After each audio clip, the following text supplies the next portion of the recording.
صلی اللہ علیہ وسلم کے وصال ظاہری کے ایام قریب آئے تو حضور نے سرخ پٹی باندھی، تیز بخار ہے نبی کریم کو، 2 صحابہ سہارا دے کے مسجد میں لائے، نبی پاک علیہ السلام کو بظاہر سہارا دے کے لایا گیا۔ کریم رسول نے لوگوں کو جمع کیا، حضور آج کیا ہونے والا ہے، آج کیا کہا جائے گا، آج کس لیے میٹنگ بلائی ہے؟ نبی کریم کے کل صحابہ جب مسجد میں جمع ہوئے تو کھچا کھچ مسجد بھری ہے۔ وصال ظاہری سے چند یوم پہلے کی بات، نبی پاک نے فرمایا آج تمہیں کوئی جہاد کی ترغیب نہیں دینی، آج کوئی نیا پیغام نہیں دینا، آج تمہیں بتانا ہے کہ رب نے اپنے بندے کو اختیار دیا ہے، چاہے تو دنیا میں رہے، چاہے تو اس کی بارگاہ میں حاضر ہو جائے۔ اس عبد نے بارگاہ ربوبیت کی طرف لوٹنے کا ارادہ کر لیا ہے۔ حضرت صدیق اکبر رونے لگے تو صحابہ نے کہا تمہیں کیا ہوا؟ کہنے لگے سمجھ نہیں رہے، کسی کی بات نہیں کر رہے، نبی پاک تو اپنی بات فرما رہے ہیں، اس نے جانے کا ارادہ کر لیا۔ سنیے میرے بھائی، محبوب پاک نے فرمایا بھائی کسی شخص کو میری طرف سے کوئی تکلیف پہنچی ہو تو بدلہ لے سکتا ہے، بدلہ لے سکتا ہے، کسی کو تکلیف پہنچی ہو۔ صحابہ پھوٹ کے رونے لگے، محبوبہ کرم ہی کرم ہوا ہے، رحمت ہی رحمت آئی، آپ کے بارے میں گمان کرنے والا بھی دائرہ ایمان سے نکل جائے۔ حضور آپ کیا فرما رہے ہیں؟ فرمایا نہیں بھائی اٹھو۔ پیچھے سے جناب عکاشہ بن محصن اٹھے، ہاتھ کانپتے ہیں، آگے بڑھے، کہنے لگے یا رسول اللہ، ایک جنگ کے موقع پر آپ نے درہ مارا تھا، ننگی پیٹھ پر صفیں سیدھی کراتے، بات دل میں رہ گئی ہے، میں نے بدلہ لینا ہے۔ نبی کریم نے فرمایا بلال دوڑ کے جاؤ، فاطمہ کے گھر درہ پڑا ہے، درہ لاؤ۔ سیدنا بلال حبشی کہتے میں گیا، دستک دی سیدہ طیبہ طاہرہ، حضرت فاطمہ فرمانے لگی بلال کیسے آئے ہو؟ اماں جی وہ درہ چاہیے تھا۔ سیدہ کو تشویش ہوئی، کہنے لگے بلال نہ تو جنگ پہ جانا ہے، نہ جہاد ہے، نہ کوئی ایسا موقع ہے، حضور کی تو طبیعت مبارک بظاہر بڑی علیل ہے، درہ کیا کریں گے؟ حضرت بلال عرض کرنے لگے اماں جی ایک صحابی بدلہ لینے لگے ہیں، صاحب طبقات نے جملے لکھے ہیں، کہتے ہیں بی بی صاحبہ نے درہ بھی دیا اور امام حسن حسین کو بھی باہر نکالا۔ فرمانے لگی عکاشہ سے کہنا 100 درے مارے، ان 2 شہزادوں کے جسم پر نبی پاک کے قریب نہ جائے، میں نے 2 بچے پیدا ہی اپنے محبوب پر قربان کرنے کے لیے کیے، ان کو لے جائے۔ حضرت بلال کہتے ہیں میں 2 شہزادے لے کے آیا، اور جب دروازے میں میں لے کے پہنچا تو نبی پاک نے دیکھا تو آنکھوں میں آنسو آ گئے۔ فرمایا ان کو بٹھا دو، مجھے پتا ہے فاطمہ نے کیا کہہ کے بھیجا ہے۔ حضرت سیدنا بلال فرماتے ہیں درہ میں نے جناب عکاشہ کو دیا، حضرت عکاشہ درہ لے کے آگے جو بڑھے تو حضرت ابوبکر صدیق نے ان کے پیروں پہ ہاتھ رکھا، فرمایا عکاشہ میری طرف آ یار، مجھے مار درے، نبی پاک کے قریب نہ جا۔ مصطفیٰ کریم نے فرمایا ابوبکر تو ہٹ جا، اسے آنے دے۔ فرماتے ہیں میں چند قدم آگے گیا تو مولا علی شیر خدا نے میرے پیر پہ ہاتھ رکھا، کہنے لگے عکاشہ سوچ تو صحیح تو کیا کر رہا ہے؟ حضور نے فرمایا علی ہٹ جاؤ، میرا اور ان کا معاملہ ہے۔ جناب عکاشہ آگے بڑھ رہے، نبی کریم نے فرمایا میں اپنی امت کو درس دینا چاہتا ہوں، خبردار خبردار زندگی میں تمہارے ہاتھ سے زبان سے کسی کو تکلیف نہ پہنچنے پائے، خبردار یاد رکھنا وہ معاشرے بگڑ جاتے ہیں، وہ معاشرے تباہ کر دیے جاتے ہیں جہاں ظلم ہوتا ہے، جہاں زیادتی ہوتی ہے، جہاں لوگوں کو ستایا جاتا ہے۔ محبوب کریم کے قریب آئے حضرت عکاشہ، کہا حضور میری پیٹھ ننگی تھی، آپ بھی ذرا کپڑا ہٹائیے۔ نبی کریم نے پیٹھ سے کپڑا ہٹایا، جناب عکاشہ نے درہ جو اٹھایا تو صحابہ کی چیخیں نکلی، حضرت عکاشہ نے درہ دور پھینکا، حضور کے بطن اطہر سے لپٹ گئے، چومنے لگے، کہنے لگے حضور وہ تو صفیں سیدھی کراتے لگ گیا تھا، آپ نے کہاں مارا تھا؟ یا رسول اللہ میں تو بہانہ بنا رہا تھا کہ جاتی دفعہ مجھے وجود چومنے کا موقع نصیب ہو جائے، مجھے یہ موقع نصیب ہو جائے۔ میرے حبیب نے فرمایا جس نے جنتی دیکھنا ہو میرے عکاشہ کی زیارت کر لے۔ بھائی ظلم کا دروازہ کھلا ہوا ہے اور لوگ بھول جاتے ہیں زیادتی کرتے ہوئے، وہ بہو سے ہی کیوں نہ کریں، وہ اپنے گھر کے بھول جاتے ہیں کہ شاید پوچھنے والا کوئی نہیں، شاید میزان نہیں لگے گا۔ ایران کے بادشاہ نے اپنے بیٹے کو پڑھانے کے لیے ایک استاد صاحب کا بندوبست کیا۔ استاد صاحب کو کہا کہ میرے بچے کو دین پڑھائیے، میں چاہتا ہوں کل اس نے عنان حکومت کو سنبھالنا ہے تو یہ دین سے آگاہ ہو جائے، اس کو کچھ سکھائیے پڑھائیے۔ بہت نیک بزرگ بڑے درویش عالم پڑھانے لگے، اسباق مکمل ہو گئے، دین کے اسباق قرآن مجید پڑھایا، احادیث طیبہ کا درس دیا، اصول فقہ سے روشناس کرایا، جب بچے نے مکمل تعلیم حاصل کر لی اور آمین ہو گئی، دستار ہو گئی، فارغ ہو گئے، تو پھر ایک دن استاد صاحب نے کہا بیٹے کل تم نے ضرور آنا ہے، کچھ بات کرنی ہے۔ شہزادہ گیا ملنے استاد صاحب سے، استاد صاحب نے کنڈی لگا لی، ہاتھ میں درہ پکڑ لیا، مار مار کے پورے وجود کو زخمی کر دیا، کوئی غلطی نہیں، کوئی بات نہیں، مارا۔ اب بچہ آیا آ کے بادشاہ سلامت سے کہا کہ ابا جی سمجھ نہیں آئی، بڑا مارا ہے استاد۔ تو سیانے تھے نا بادشاہ، یہاں تو قاری صاحب روز کٹہرے میں کھڑے ہوتے ہیں، مولوی صاحب آپ نے میرے بچے کو کیوں مارا ہے؟ آپ 8,000 کے مولوی ہیں، میرا کئی کروڑ کا بچہ ہے، سویرے بدل لیں گے، خبردار آپ نے بچے کو ہاتھ لگایا، اپنی حیثیت میں رہے معاذ اللہ۔ جو قومیں استادوں کو کٹہروں میں کھڑا کرتی ہیں وہ ترقی نہیں کر پاتی، جو استادوں کو کٹہروں میں روز کھڑا کرتے ہیں۔ کہا ابا جی بڑا مارا ہے، تو والد بڑے سمجھدار تھے، کہنے لگے بیٹا استاد باپ ہوتا ہے، وہ زیادتی نہیں کرتا، کوئی بات ہوگی، میں تیرے استاد کو کٹہرے میں نہیں بلاؤں گا۔ اماں سے بات کی، اماں کہنے لگی بیٹا میں تیرے باپ سے کیسے بات کروں، ڈر آتا۔ وقت گزر گیا، 22 سال بیت گئے، 22 سال گزر گئے، بادشاہ کا انتقال ہوا، شہزادہ تخت پہ بیٹھا، پہلا حکم یہ دیا کہ میرے استاد کو بلاؤ، پہلا حکم۔ استاد جی بوڑھے ہو گئے تھے، چھڑی کے اوپر ٹیک لگا کے آئے اور بھویں سفید ہو کے جھک گئی تھیں، یوں آنکھ کھول کے بڑی مشکل سے دیکھا، کہنے لگے شہزادے حکم ہو۔ کب میں شہزادہ نہیں، اب میں بادشاہ بن گیا ہوں۔ استاد جی 22 سال بیت گئے، آپ نے مارا تھا، پر وہ درد چونکہ زیادتی کی تھی، میرا قصور کوئی نہیں تھا، تو نہ میری روح سے درد گیا ہے نہ میرے جسم سے گیا ہے، میں بے اختیار تھا، پوچھ نہیں سکتا تھا، آج با اختیار ہوا ہوں۔ سب سے پہلے پہلا حکم آپ کو دیا، بلایا ہے، بتائے کیوں مارا تھا، کیوں مجھے مارا تھا، میری زیادتی بتائے۔ تو استاد، بوڑھے استاد کی آنکھیں آنسوں سے بھر گئی، کہنے لگے بیٹے بس آج کے دن کے لیے مارا تھا، یہ جو دن آ گیا نا میری زندگی میں اس لیے مارا تھا، یہ میں چاہتا تھا میری زندگی میں وقت آئے، آج کے بس میری مراد پوری ہو گئی۔ کہا صاحب کس لیے، مجھے بھی سمجھائے۔ آپ فرمانے لگے کتنی دیر ہو گئی تجھے مار کھائے ہوئے، کتنا زمانہ بیت گیا؟ کہنے لگا 22 سال۔ فرمایا زخم بھولے تو نہیں، درد ختم تو نہیں ہوئی، تمہیں بات 1 منٹ کے لیے بھی تمہارے حافظے سے محو تو نہیں ہوئی؟ کہا استاد جی روز رات کو یاد آتی، روز خیال آتا تھا۔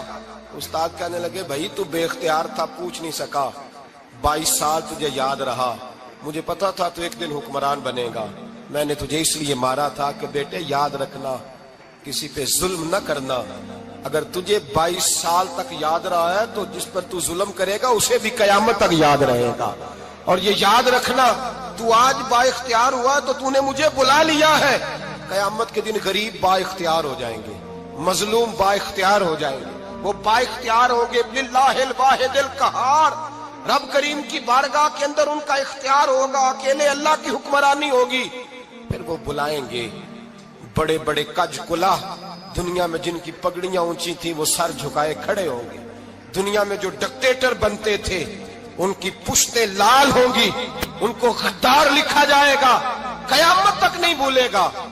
ظلم کرنا تو سوچ سمجھ کے کرنا، اتنا کرنا جتنا تم سہ سکتے ہو، اتنی زیادتی کرنا جتنی قیامت میں تم برداشت کر سکتے ہو۔ میرے نبی کریم صلی اللہ علیہ وسلم نے فرمایا ظلم سے بچو، یہ قیامت کے اندھیروں میں سے ایک اندھیرا ہوگا، زندگی میں زیادتی نہ کریں، اگر تھوڑی دیر کے لیے کوئی چیز برداشت کر جائیں گے تو وہ فائدہ دے جائے گی، کچھ دیر کے لیے اگر سہ جائیں گے تو نفع مل جائے گا، سہنے کی کوشش کریں لیکن زیادتی نہ کریں، نظر کو، سوچ کو، ذہن کو پاک رکھیں، اور میرے بھائی زندگی پوری ظلم سے بچیں، زیادتی سے بچیں۔ امیر المومنین حضرت جناب سیدنا عمر فاروق رضی اللہ تعالیٰ عنہ رات گھر میں تھے تو رونے لگے، بڑی دیر تک روتے رہے، والدہ اٹھی تو صاحبزادے سے کہنے لگی پتہ کرو تمہارے باپ کو کیا مسئلہ ہے۔ شہزادے آئے، کہنے لگے امیر المومنین والد گرامی کیا ہوا؟ تو حضرت عمر فاروق کہنے لگے بیٹا اپنی اماں کو بلاؤ۔ والدہ آ گئی، کیا بات ہے، کچھ طبیعت خراب ہے تو حکیم کا بندوبست کیا جائے۔ تو حضرت عمر کہنے لگے کچھ بھی نہیں، آج مسجد سے نکلا ہوں تو نبی پاک کے صحابہ میری تعریفیں کر رہے تھے۔ یہ حضرت فاروق اعظم کے وصال کے قریب کے دن ہے، تعریفیں تو حضرت یہ رونے کی بات ہے کہ خوش ہونے کی؟ آپ فرمانے لگے نہیں، سوچتا ہوں